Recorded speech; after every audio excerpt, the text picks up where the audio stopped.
Om Sadashiva Samarambam Shankaracharya Madhyamam Rasmadacharya Paryantam Vande Guru Paramparam Ishvaro Guratmeti Murti Veda Vibhagine Vyomabda Vyapta Dehaya Dakshinamurtaye Namaha Sava Vedanta Sedanta Gocharam Tamagocharam Govindam Paramanandam Satguru Pranatoshmaham Om Shanti Shanti Shanti Om Namaste. Uh, verse 40, page 258. A non-existent effect from a non-existent cause is not possible. Similarly, an existent effect from a non-existent cause is also not possible. Moreover, an existent effect from an existent cause is not possible.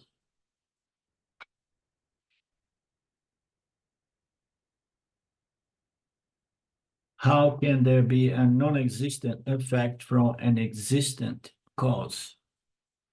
Okay, so we have got into this concept last class. We know that the existent thing cannot originate something because it already exists, so it can never create something or bring to existence something because it was already existing, and so on. Humanity used the word, this word, what is the word that he's mentioning here? Is origination or creation. So we should never use this word creation. That's the point he's making here. More to the point is the word manifestation. Even more to the point is apparent manifestation. But creation, it really has a strong connotation of action and raw material, transformation, and several things that are proved to be impossible to an entity such as Saguna Ishwara or even Nirguna Ishwara. But humanity keeps using this word without thinking. And then one gets trapped into karma, as we have seen, okay? So, and we have also understood that as long as we take the creation to exist, and then we unavoidably we get into the question, okay, and then who has created it? Then we are into creation, and we, the poor creatures, we are trapped into samsara, meaning to say on action. Thanks God, I understood that there is a creator, but now there is no room for moksha to me, but there is room for punya. But for punya, I have to work. And it seems that when I leave this physical body, whatsoever punya I have in my account is going to be exhausted in some superior locker. And then I have to come back here, get a job to produce more punya. So we have seen that as well, brilliantly presented by Swamiji. And then here he brings the pot-clay relationship. Now, how come we say that the universe was never created? And then he says, appears that there is a creation. There is clay, and out of the clay, a pot was created. And then he says, certainly there is creation in regards to the ornaments of gold or the objects of clay. When we are experiencing so many different namarupas, forms of some substantial thing, or there is a substance. We know that the universe, what's the substance of the universe? We may say, oh, it's the three energies, but more fundamentally is the prakriti of Maya. Even more fundamentally, it is consciousness. So we definitely experience many namarupas or ornaments, but fundamentally we do so because we are missing on its fundamental essence, such as gold or clay. We are deceived by the configurations, the namarupas. So when I see Lynn, I say, okay, so I see Lynn, a woman. I never say that, oh, I just see the three gunas. No, usually we say, no, I see Lynn. And much less people are going to look at you and say, oh, I see you, you are Brahman. Nobody's going to tell you that. Because they did not get into these teachings. And they did not go through the process by which one can actualize these statements of true identity. So when we experience so many namarupas, we are so sure that we confidently swear that there is a creation. Should you not take into account our practical experience, Shankaracharya himself raised this question and brings beautiful answers. He says the creation of a pot of clay is a misnomer. When it's said that the pot is created from clay, the potter does not create anything. He is only shaping the already existing clay from its lump into another different lump or form. So there is a lump of clay that he's going to shape it. It's like the sculpture, they take a piece of wood and then he sees something very beautiful. And then that thing that he has seen in his mind was already within the wood, but he had to somehow to remove certain parts. And it's such a brilliant art. Remove those parts that are hiding potentially what he has seen, And so is there a creation? So that's is the potter really creating something? As we know, nobody creates anything, not even Ishwara, because nothing is really created, but it's just transformed into something else. The substance remains always the same. Nothing changed fundamentally. On the surface, it's changed, the nama rupa. But fundamentally, there is water into a solid ice expression, water in a liquid, nature state, water in a vapor state, but fundamentally it's only water. So nothing realmente is created, but it keeps changing because this is the mitya, the jagata, nature of this universe. So when we say that there is two things, like there is clay and there is a pot of clay, or there is a gold and a gold ring, gold ring. So, and then we would say there are two entities there. There is the ring and there is the gold. But as we know, there are no two entities there. So how are we going to deal with that? I don't know, what is there? Now there is gold. Before there was gold, and now there is gold in the ring. Okay, are they two entities? I don't know. That's a good question.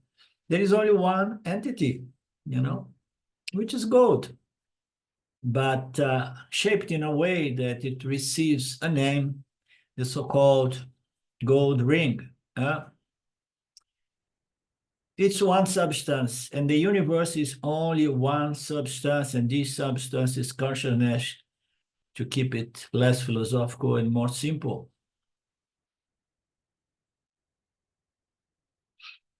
Because we use all the time two different names, and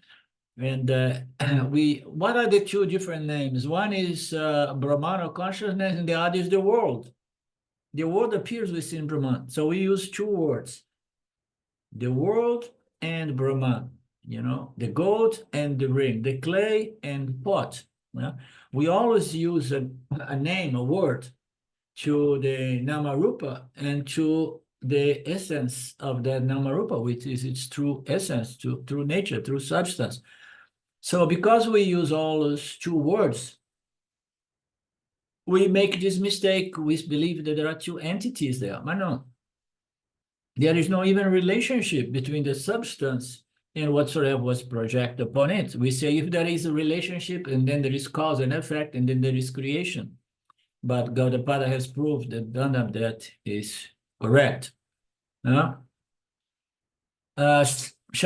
and Gaudapada say that two substances are imagination, and the relationship between the two is also an imagination, meaning to say there is no two principles, there are no two entities, there are no two substances, such as clay and the pot. This is just imagination. And therefore, if it is imagination, there is no cause and effect relationship. Once you know that there is only clay, there was only clay, and there will be only clay. Therefore, there is only one entity, which is clay. Relationship is not possible. Relationship requires two entities, two principles.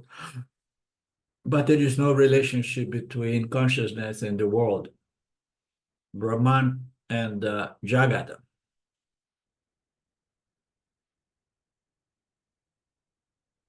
In Advaita, relationship is not possible, and this is so simple.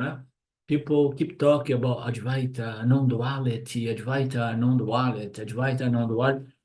So in Advaita, there is no room for any relationship. There is no room for any doing. Interactions requires two principles, and doings are necessary for in interactions, So there is no room for any of that in Advaita. That's why we say that what we are is a Sangha. We don't interact with anything. We don't associate. With a Karta, we don't do anything. None of this is possible once we step into Advaita or non-duality. Duality requires two, or division, the division of two principles, one and the other, and then there is division, Advaita. Exactly like clay, previously Brahman was there. Now also there is Brahman.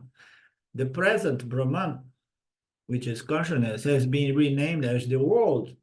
And there we go, thinking that Brahman and the world are two things. Assuming duality, we talk about cause and effect relationship. His father explained what I have said at the beginning. There is no such a thing as the world, but is only a name given to that which is consciousness or Brahman. What Vedanta says is that we can use names in duality for the sake of interaction and communication. Different ornaments have to be given different names so that we can transact in the world. But we should know that all the ornaments are nothing but gold. Similarly, Jiva, Jagata, and Ishvara are three different names and not three entities or three different substances. There is only consciousness of Brahman or Turiya, with the appearance of Ishvara, Jiva, Jagata. Is Ishvara, Jiva, Jagata Namarupas? Yes. Although Ishvara cannot be said to be a form, it's a formless Ishvara, but it is, nonetheless, it is Saguna because it's defined by its attributes of total knowledge, the supreme intelligence, and so on. We can somehow objectify Ishvara, and then we have diversity, we have plurality, we have duality, I, Jiva, and Ishvara. Jagata is a Namarupa more literally established, because we know that this universe, I can't really get the shape of it, but I was introduced through the description of how vast it is and how many G's and how many constellations and stars and, galaxies. So Jiva, we have no problem. Jiva is clear. It's a Namarupa. It's the name that was given to this body. It was very small in the beginning. It's growing, and now it's getting old and shrinking. So this is the Jiva, my so-called Jiva, with the date of birth. So Jiva is a clear Namarupa, Jagat as well, and Ishwara is also another superimposition upon that which is Brahman, or limitless non-dual consciousness. And then it says, all of these three principles, Jiva, Jagat, and Ishwara, they are Namarupa, okay? Namarupa. Although we can't really literally, physically establish the shape of the cosmos and much less the shape of Ishwara, because something which is only, it's basically only Sattva Guna.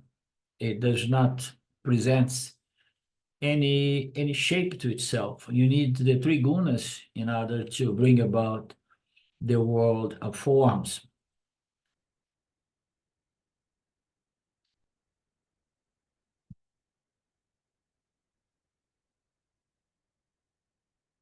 Okay. Sattva Pradhana Namarupa is Ishwara, you see? And then now he's talking about the nature of Ishwara. Ishwara is Sattva Guna, Pradhana is a predominance.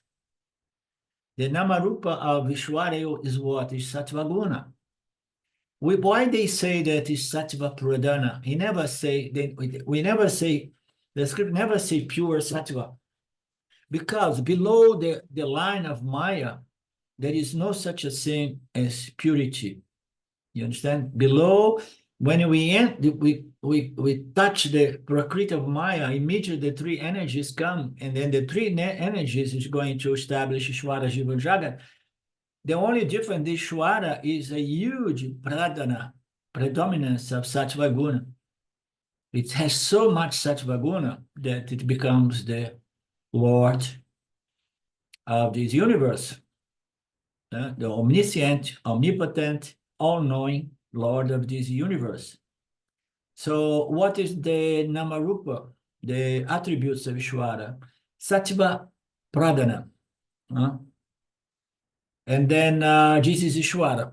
And then another kind of formation of the energies brings about the Jivatma, which is Rajas Pradhana, Prakriti, or Rajas Pradhana Prakriti. That brings about the Jiva, meaning to say in the Prakriti of Maya, there is a configuration or a formation in which there is so much Rajoguna backed up by Sattva Guna that brings about the Jivatma, these incredible living beings enjoying sentience. And then in the Prakriti of Maya, dominated by Tamoguna, is where Tamoguna, backed up by Rajoguna and Sattva Guna, projects the physical, material, Jagata universe. But these are only three different names. There is only one substance, and that substance is called consciousness, Turiya, or Brahman. And then the whole game here is to come to understand, I am that Turiya, I am that Brahman, I am that limitless, non-dual. Consciousness, the only play in town, the only thing real. Until I come to this, I myself, life will be strange. Here he says meaningless. Life becomes like, oh my God, what the heck am I doing here? It will be like burdensome, boring for many, and a boring struggle. for the sake of surviving and squeezing some moments of happiness here and there. Until I come to the real, substantial, intrinsic nature of Ishvara, Jiva, and Jagata, and until I claim that that substantial, intrinsic nature, since it is the substantial, intrinsic nature of Jagata, and since I am an integral part of Jagata, it must be my very intrinsic nature. Therefore, I am this Turiyan, I am this Brahman, I am this consciousness. Until I come to owning this substantial nature of Ishvara and Jagat as my own, life will be meaningless, burdensome, boring struggle. If life should be inspiring of all times, I should see all the varieties of Namarupas as my own glory only. Well, I see everything as myself, as consciousness. I see everything as God in its nirguna through nature. No?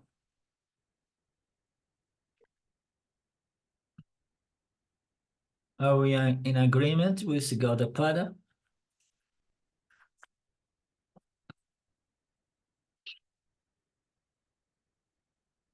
Verse 41, just as in the awaking state, one contacts unreal objects, as sought real due to error. In the same way, in dream state, one sees unreal objects belong to the dream alone.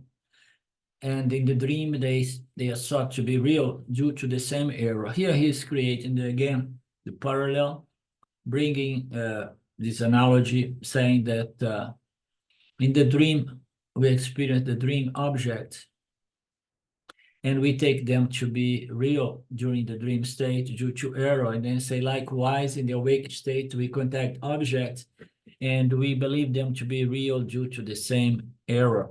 Yeah? What is the error? Is the ignorance of the substantial, essential, intrinsic nature of both dream world and physical material world. What is the substantial, intrinsic nature? Is consciousness upon which those projections are projected, are superimposed.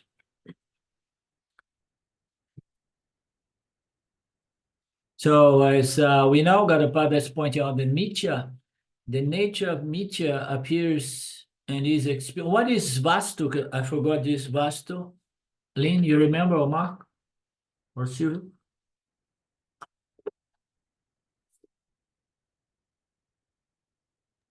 I think just Vastu means a thing. Okay. I don't know. Mark has a different idea. No, I can't remember Okay. what it is. A reality or something.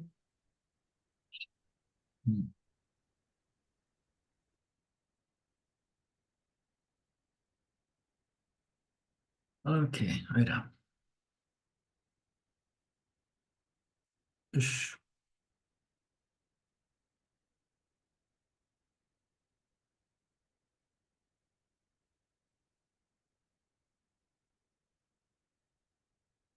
I think it just means a substance, a thing, an article, an object.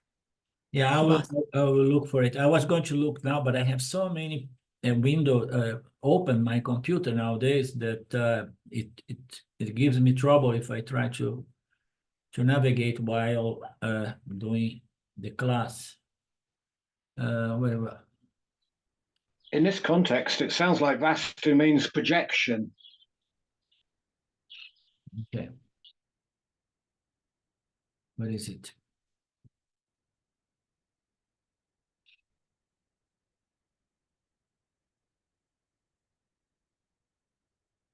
Gaudapada pointed out that Mithya, Vastu, appears and is experienced because of ignorance of the Mithya, awakening world. So when it says the Mithya, awakening world, which means to say, because of ignorance of the only apparent nature of the awakening world. Mithya is that which appears, but it's not real, okay? Does not have absolute reality. It enjoys a relative condition borrowed reality. That is Mithya. Mithya is understood as Mithya only in the awake of knowledge, as we know. Same way we become aware that the dream world is a Mithya world, just a projection upon the Taijas that becomes Vishwa in the waking state. And then he says again, Mithya of the Vishwa, the Vyavaharika Mithya world we experience in the waking state is understood to be Mithya only in the awake of knowledge, not in the awake of a transcendental experience. During the time of ignorance, Mithya will appear as Satya only. So for most samsaris, for all samsaris, let's put it, Mithya is seen as real. The world is seen as real. This physical material projection is seen as real. As long as we are under the spell of avidya, this Mithya Vyavaharika will appear as real, as Satyam. And not only, many times, Mithya, the Vyavaharika, the physical material universe, not only appears as Satyam, as reality, but Satyam, the true nature of the experiencer knower of this Vyavaharika physical material universe is going to be taken to be Mithya, or just an illusion, or just a trip in the mind of some rishis or something. So that this mutual confusion is always together somehow. The moment that we say that this physical material world is real, we are under the spell of ignorance. And then almost side by side, there is a conscious or unconscious certainty that reality is not consciousness, because there is no such a thing as consciousness. There is only changing consciousness, the so-called mind. People do not understand that there is something which is consciousness, the mind of the mind, or the substrate of the mind. So people just take the Mithya word to be real, and they take the mind to be real, but the mind is also part of this world. It's just subtle rather than the physical material Mithya. And both worlds, the dream world and the awake world, occurs in the same mind. It is a reflection occurring upon the same mind. So things reverse. The Mithya world appears to be Satya, and the Satya, the true nature of the seer experience, appears to be just an illusion, or in other words, Mithya. Mithya will never be appreciated as Mithya as long as ignorance continues. We agree with that. That's why we do this work. And when you say Mithya will never be appreciated as Mithya, it's English language has this nice construct like that. So nobody really appreciates to see Mithya as Mithya, because, oh, the world is not real, I don't appreciate it. But, we say appreciate it means to say that Mithya will never be really recognized as Mithya as long as ignorance continues.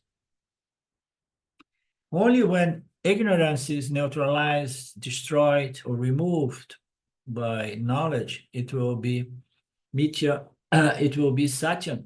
And until then, Mithya is a serious problem because it's taken to be Satyam. Only when ignorance goes, it will be Satyam. What he's saying here is that when we remove this ignorance, and then we discover what? Discover discover is a nice word, because as if there is some cover and then you are peeling off the cover, you are discovering, you know. So you see the word as satya because you see the world covered with infinite numbers of namarupas. But once you remove the peel of the namarupas, and then you discover that behind or below all these namarupas, there is only what? Only satya, Brahman, consciousness. Only when we peel off, we remove this veil of ignorance, these namarupas, which is mithya, are going to be seen as the only reality, satya. So it says that duality is not reality. Duality is an appearance upon reality. The moment that you see that this superimposition of namarupa is mithya, and then you discover that all there is satya. So the moment that ignorance goes, we will see this universe as satya, as Brahman, as the substratum, the adhisthanam of this world of namarupas. Until then, mithya is going to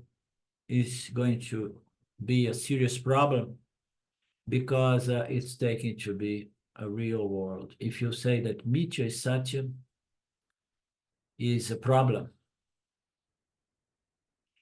And then on the same lines, we need to see the small apparent contradiction here and there in the unfoldment of these teachings needs to be resolved, because here and there we see statements such as this one, you know. It says here, only when ignorance goes, it will be satya. Until then, mithya is a problem because it's taken to be satya. Okay, so we see mithya, and then we believe that this superimposition is reality. And then when we see through the namarupas, we remove that veil of namarupas, we see that there is only satya.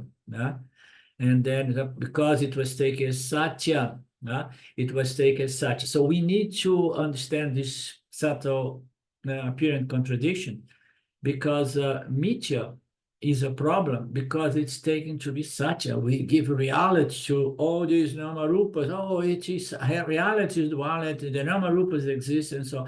But until you see these namarupas as satya, you know, before it was being said that the problem is that you see the namarupas as satya. But the truth is that the namarupas are satya. You understand? You have to understand the superimposed order and the substantial substratum or adhisthanam on which it was. Everything is only satya. That's we say there is only satya. No? Sometimes appears that the scriptures contradicts themselves, but no, there is only satya. The rope snake is taken serious until it's known to be only a rope. A person who imagines that he may have a terminal disease will suffer until it's known that it was the wrong diagnosis. Thus, an apparent sin can cause stress and fear and suffering. Because the world creates real samsara, the world cannot be considered satya.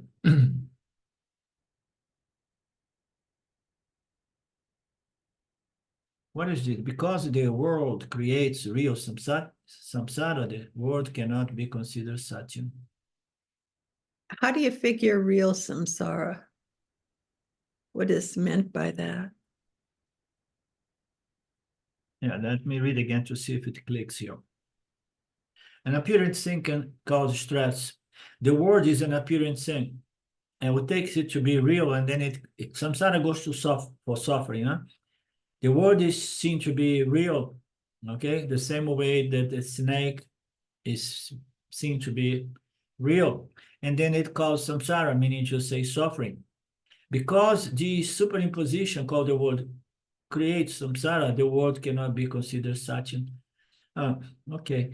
The world cannot be considered satya. Why? Because it causes suffering. Is that what he's meaning to say? Because the world can create some real samsara. Is the samsara real? And a friend of mine wrote me a satsang about samsari, samsari. Samsara does not exist. So it doesn't matter. It's because the world creates real samsara, the suffering of the person taking the rope as a snake is real. The person is there almost fainting, paralyzed with fear. The illness is real.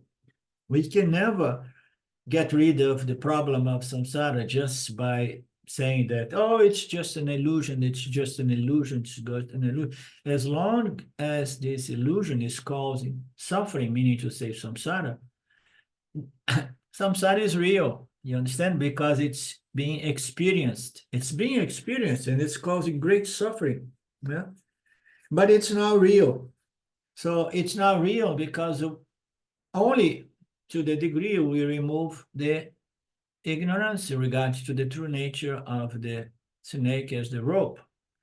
If we remove the ignorance in regards to the true nature of this world of favorable and unfavorable objects and circumstances, if we remove that, and then the illness, the sickness called suffering, psychological suffering, is removed.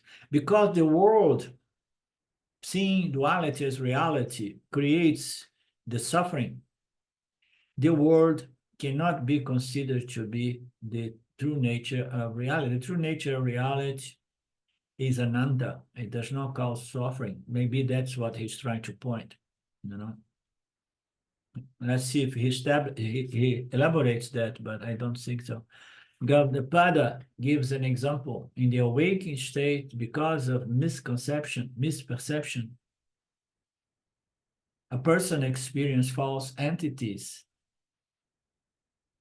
He experienced rope snake, shell silver, mirage water, and all of that due to misperception during the awakened state. Samsara becomes solidly real for that person. Yeah, it's those lines. Samsara becomes solid real for those person because the person did not assimilate the teaching. The person is still under the spell of avidya. Yeah?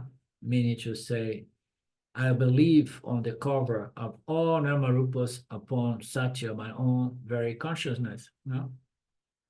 I take the superimposition of Namarupas to be reality.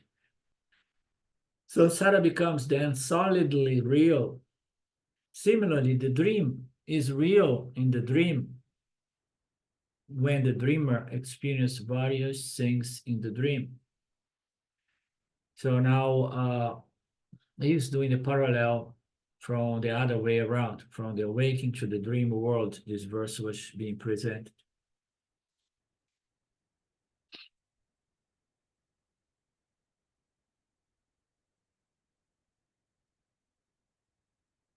Anything from you guys?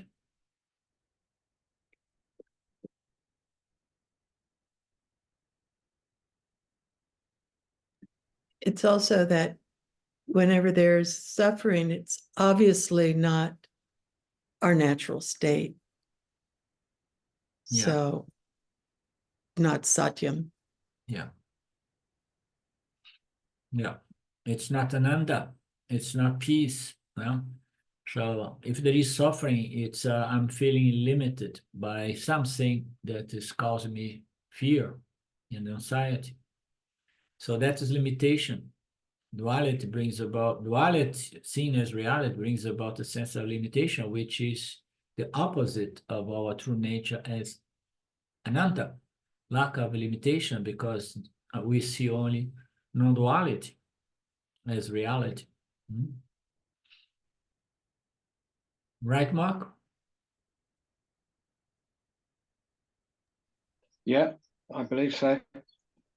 I'm looking at this last sentence. Because the world creates real samsara, the world cannot be considered satyam. It's like for the deluded man, for the ignorant man, the world is mithya, even though he sees it as satya. And when he wakes up to his true nature, then he sees how deluded he really was. Yeah. And so it cannot be considered satyam. Yeah. by the deluded man, only by the awakened man. No, let me see here. This appearance can cause stress and fear because the world creates real samsara. The world cannot be considered such. Yeah. Yeah. Very good. It also says it's suffering is just really a gift in a sense, because if we didn't have it, we would not be drawn to the knowledge, really. So Definitely. it's Definitely. just obvious picture of who we are. It's like always experiencing our true nature, although being totally oblivious to it, ignoring it, ignorance. Yeah. Very nice. Creation is taught by the wise for those or to those who are ever afraid of the unborn reality and who assert the reality of the creation because of its experience and because of the orderly behavior of this intelligently designed manifestation, creation. No? So creation is taught by the guru to those who are ever afraid of the world. I mean, everybody's afraid of the world. Oh, no, I'm not afraid, but I have a lot of desires. So if you have desires, it's because there is fear. Desire and fear, the two sides of the same coin. You understand? So you desire something in opposition to something that you're afraid could visit you.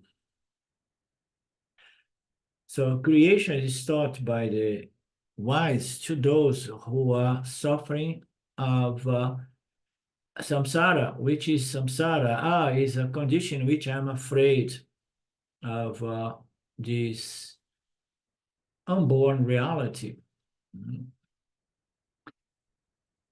There is several connotations there. One of them is that you experience only Brahman. And this reality was never really born or created, originate, which is the topic that Gaudapada is emphasizing again and again.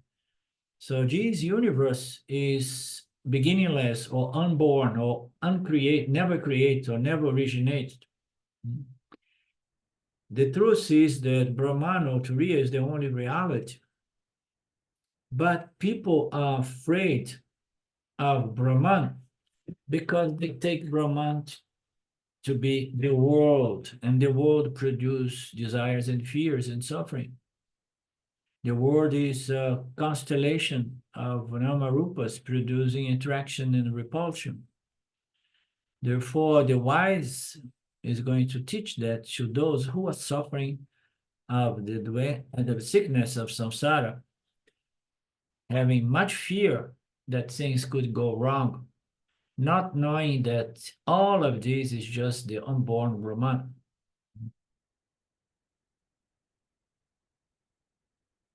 But these people suffering from the samsara, afraid of the world, not recognize the world is just Brahman appearing as the world due to the superimposition of Namarupas, the one who believes in all of that firmly assert the reality of this apparent reality just because they experience it. And not only the experiences, it's so tangible and it's so intelligently designed. It's a beautiful order that behaves in such a way that we can study scientifically.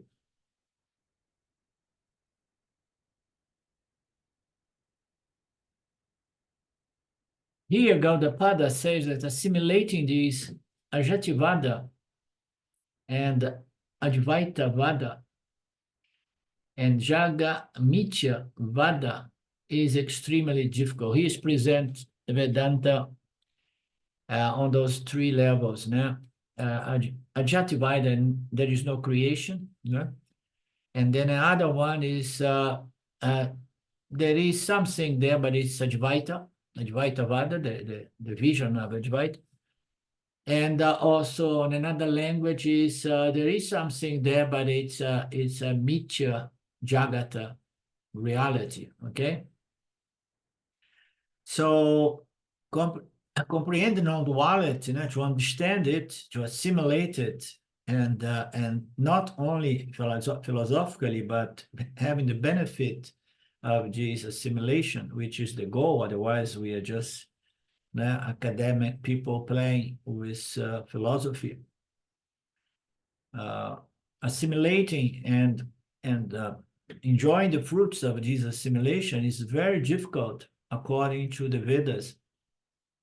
Even though the final teachings of Vedas is Advaita, is Ajativada, is Jagamitya.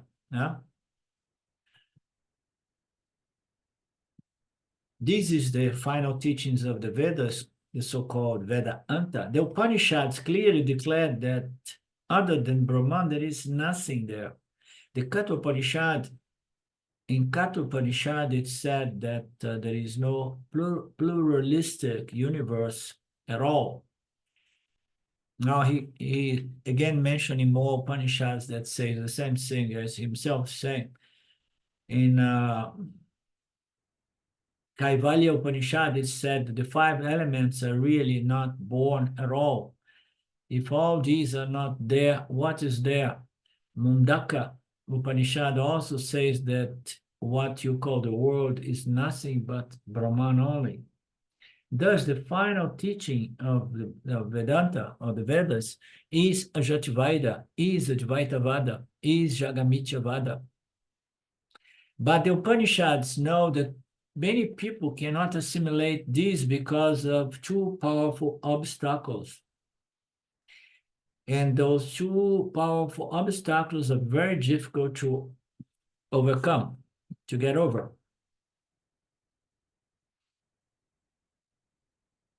The difficulty is that in the verse it says, the creation is there, we experience that, and it's so beautifully and orderly designed that it becomes difficult to see this as a mere projection, such as a mirage. Why?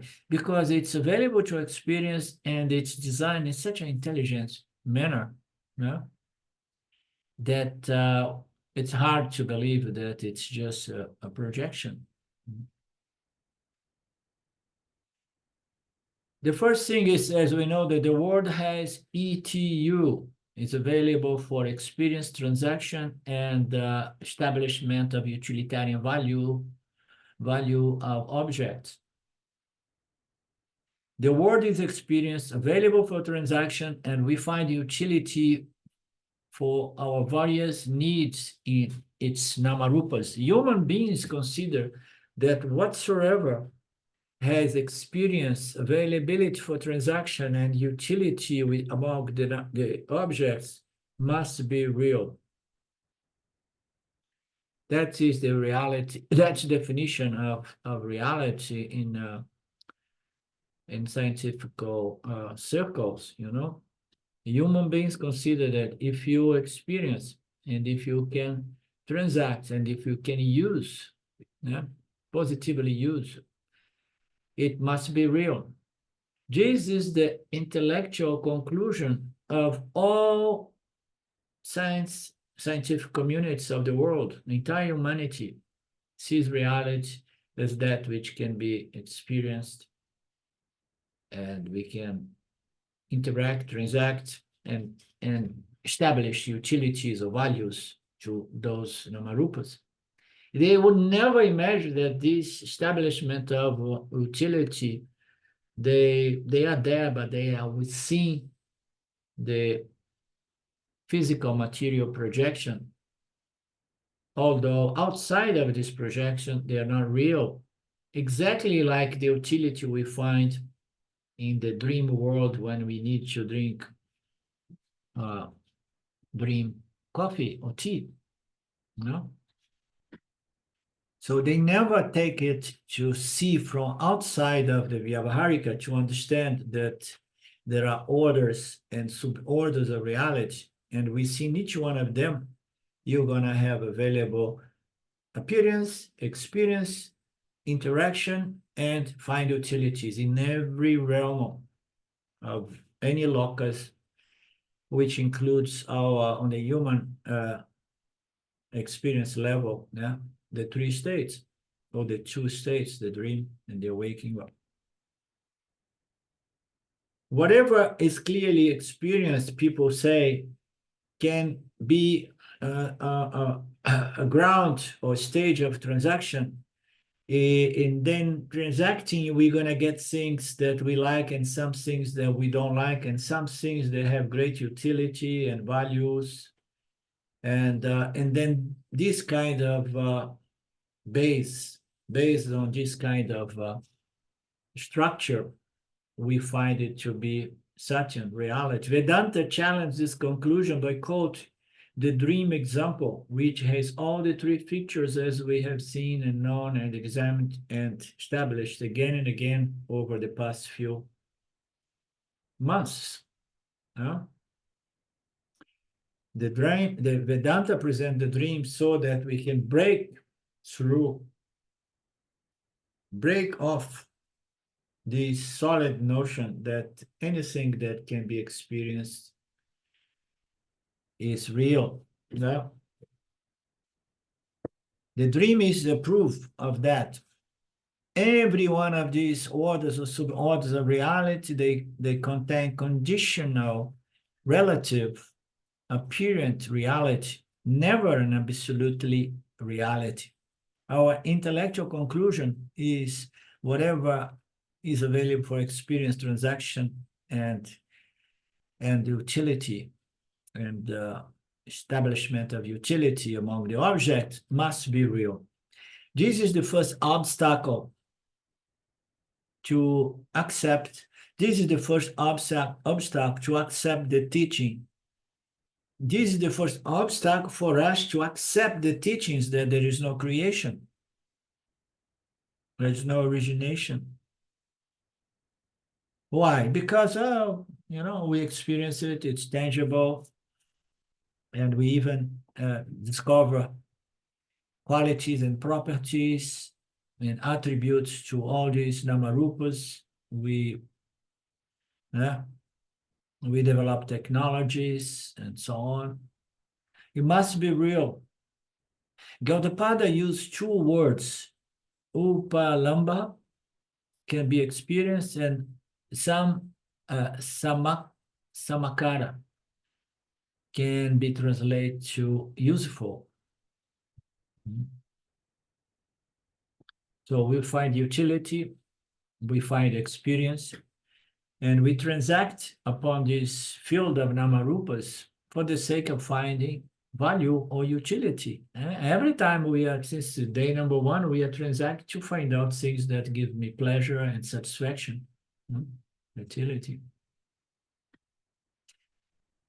The second, even more difficult, powerful obstacle to our self-knowledge is because of this cosmic self-ignorance, we have concluded that we are individual jivatmas. This self-ignorance is without beginning. In dream, we conclude that we are dream individuals in the vast dream universe. Similarly, from birth, we have concluded that we are finite individual jivatma. This finitude gives a sense of limitation and incompleteness, which creates physical and emotional dependence on the external world and relationships for peace, security, and happiness begin. Because of this self-ignorance, we need several crutches or supports.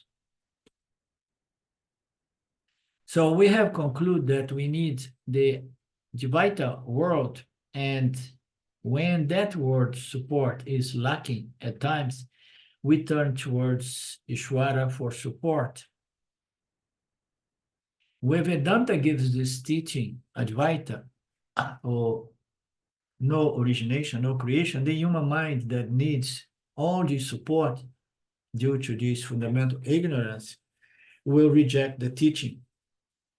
The mind got already used to live with the help of crutch and sticks and other things to lean upon. So once Vedanta gives the teaching, the Jivatma, who believes that he needs all the supports, are going to feel insecure and they are going to reject and throw away Vedanta rather than throw away the supports and the crutch. So Advaitam becomes a cause of fear because all crutches and sticks are taken away by the Advaita teaching. Therefore, the second obstacle to Advaita Jnana is the fear of losing all the supports, all the dependence, all the attachment. I was driving with my employee here. He's a very simple person, simple mind, not much education. But he's religious in his own way with this church, which they call in Brazil. I don't know in the States how we call that. How do you call, Silvia, in the United States, this teachings, this church, such as the one of Wellington here? Evangelic church. Yes, evangelic. So he belongs to one of these church. He's simple mind. He understands in Christ as the Son of God and God, and he tries to be a fair and dharmic person, and he does very well in that sense. But I was driving with him, and I never have an opportunity. I give him something, and then he was talking about suffering problems, and then I told him, so attachment is the cause of all human suffering. And then sometimes I say something and goes over, and he does not say anything. I do not say anything. But sometimes he, after a few seconds, he comes back to me and says, "Oh, seu Arlindo, isso é muito profundo. This is very profound." And then he gives me room to elaborate a little bit. So we establish relationships, and then with relationships comes attachment, and with attachment comes dependence. When Vedanta comes and says that you do not need to be attached and dependent on any crutch or anything, so let go of all this attachment so that you can enjoy your free, independent nature. So you are suffering because you attach and dependent on things, people, circumstance, and this and that.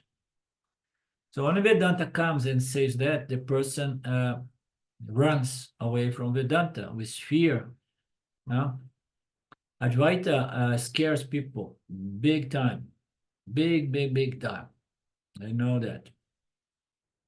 Some people stays with it, and some people have some integrity, intellectual integrity to see the truth behind the statement. That my very brother, for example, his wife died, and people around him and he himself believes that he's suffering because he loved her so much. So people, they make a huge confusion. They think that love is attachment and dependence. And then if somebody comes and say, no, I mean, love is just a state in which You are not attached or dependent on anything or anyone, but you have appreciation, love for everything and everyone. If the Yanni comes and says that, people are going to find you a terrorist, kind of a terrorist, moral, spiritual, religious terrorist. You have to be careful.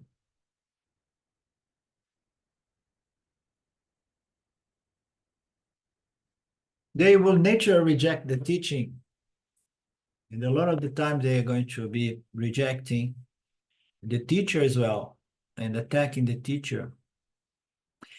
The teachings of Advaita becomes a cause of fear because people cannot see that they are suffering from fear already.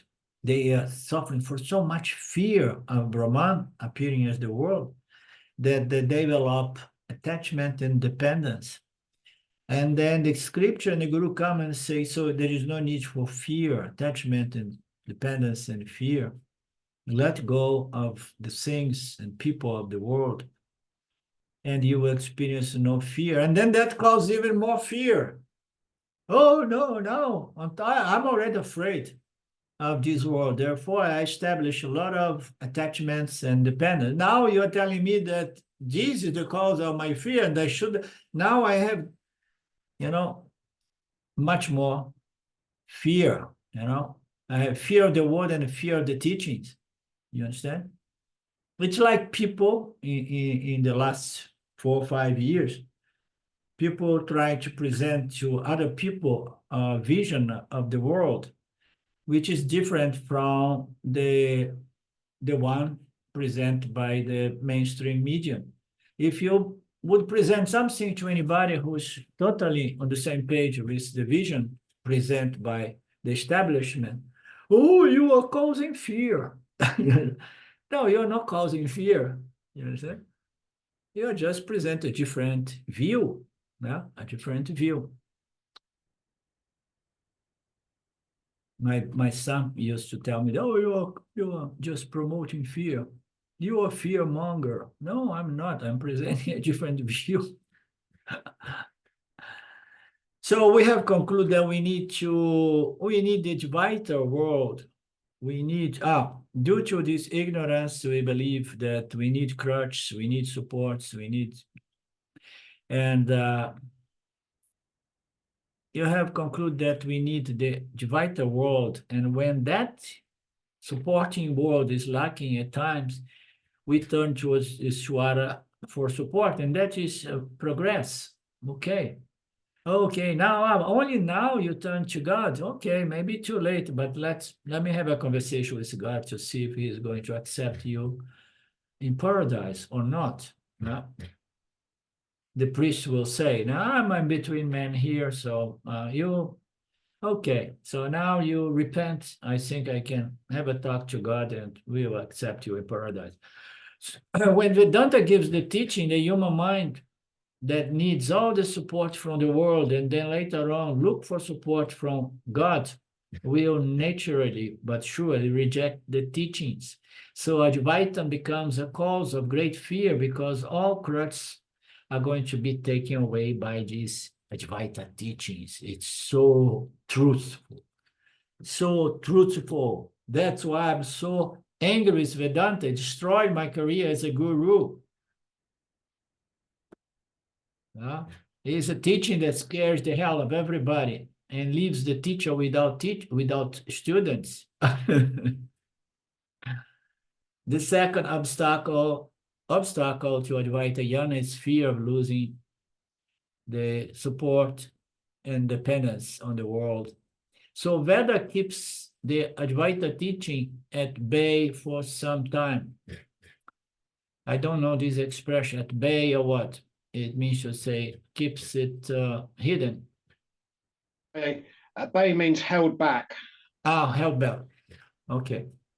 Veda keeps this Advaita teaching at bay for some time. It's not introduced straight away. Vedanta prepares the mind and then removes the twofold awaker world and Ishvara.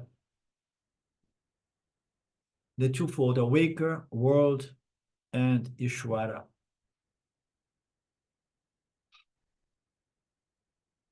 Our journey is from world dependence to God dependence, from God dependence to self-dependence. Self-dependence is independence. Independence is ananda, moksha. Now, one without a second. Freedom and independence. This was a lovely passage of this text. It gives us the opportunity to have a wonderful satsang. I really enjoyed it. I think for the first time I may play this satsang later on for my enjoyment. Okie dokie. Okay, we meet this coming Friday with the Gita. Anything else? It was lovely and got right to the center of the problem of ignorance. It seems so real, and without it, you get so scared. Yeah. Yeah.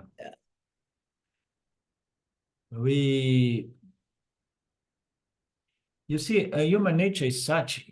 James used to play a joke in his own way, with his old friend who says, my life is cheat, but it's mine. You remember that joke he was playing? You know the person he was referring to, Lynn? Not at all. No. So we get used with things, howsoever painful it may be, but it's familiar, it's familiar.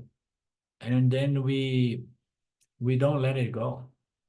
We just stay with it because it's familiar, even if it's painful. Okie dokie. Om Purnamada Purnamidam Purnamudachyate Purnasya Purnamadaya Purnamevavashishate. Om Shanti Shanti Shanti Om. Namaste. Thank you, my dear friends and students. That was an amazing satsang. Thank you, Arlindo. Okay. To our beautiful big Sangha, the Sangha of 3 or 4. Namaste. The infant Bye now. son.